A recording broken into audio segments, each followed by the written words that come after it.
It's story time, everyone. Keys, do you like stories? This is a ghost story, so don't be too scared.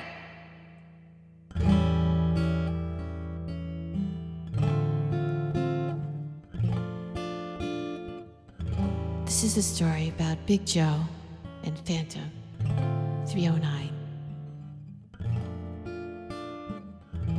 Well, you see, it happened to be back on the East Coast a few years back, trying to make a buck like everyone else. Well, you know, times get hard, and well, I got down on my luck. And I just got tired of roaming and bumming around, so I started thumbing my way back to my hometown. You know, I made quite a few miles in just the first couple of days, and I figured I'd be home in a week if my luck held out this way. But you know, it was the third night that I got stranded. It was out a cold, lonely crossroads, and as the rain came pouring down, I was hungry, tired, freezing. Caught myself a chill. But it was just about that time that the lights of an old semi topped the hill. It was an old semi truck. You should have seen me smile when I heard them air brakes come on. And I climbed up in that cab where I knew I'd be warm at the wheel. Well, at that wheel sat a big man. I'd have to say he must have weighed, maybe 210, 250. The way he'd stuck out a big hand and said with a grin, "Big Joe's the name." And this here rig's called Phantom 309.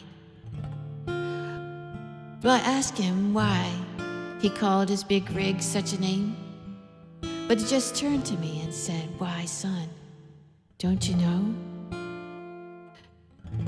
This here's rig's been putting them all to shame. Well, there ain't a driver on this or any other line, for that matter, that's seen nothing but the taillights of old Big Joe and Phantom 309. So we rode, and we talked the better part of the night.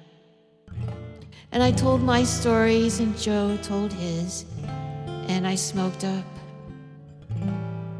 Well, I didn't smoke, but he did. The viceroys that they rolled along, and he pushed her ahead with 10 forward gears. Man, that dashboard was lit like an old Madame Mulroux pinball, a serious semi-truck, until almost mysteriously, well, it was the lights of a truck stop that rolled into sight. Joe turned to me and said, "I'm sorry, but I'm afraid this is just as far as you go. You see, I kind of got to be making a turn just up ahead, a road piece. But it'll be darned if he didn't throw me a dime." As he threw her in low and said, "Go in there. Just go in there and get yourself a hot cup of coffee on old Big Joe." And when Joe and his rig pulled off into the night, well, nothing flat. They was clean out of sight.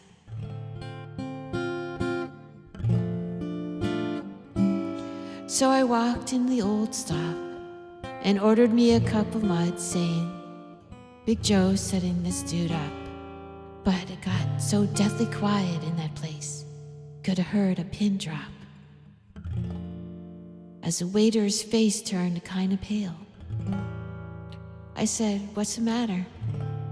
I said something wrong, I kind of said, with a halfway grin. He said, "No, you see, It'll happen every now and then. You see, every driver in here knows Big Joe.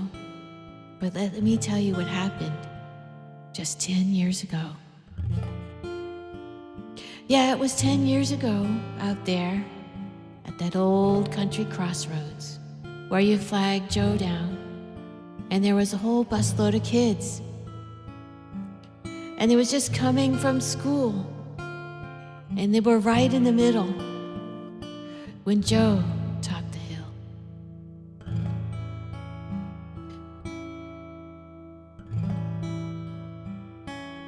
And they were coming from school,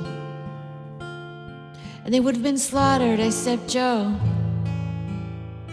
turned his wheels and jackknifed.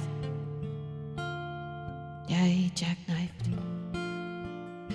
And he went into a skid, and folks around here say he gave his life to save that bunch of kids out there at the cold, lonely crossroads, where they say it was the end of the line for Big Joe and Phantom 309. But it's funny, you know,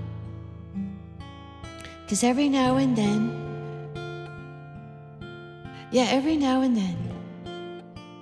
when the moon's holding water, they say, old Joe will stop and give you a ride.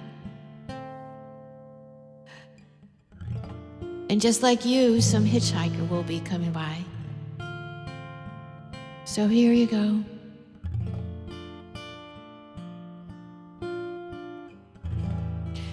Get yourself another coffee, it's on the house, you see. I want you to hang on to that dime, he said. Yeah, I want you to hang on to that dime, you see, as a kind of a souvenir. A souvenir.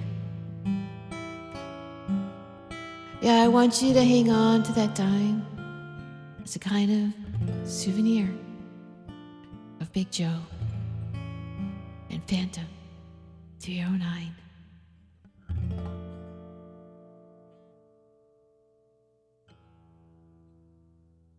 There you go. That's one of my favorite ghost stories.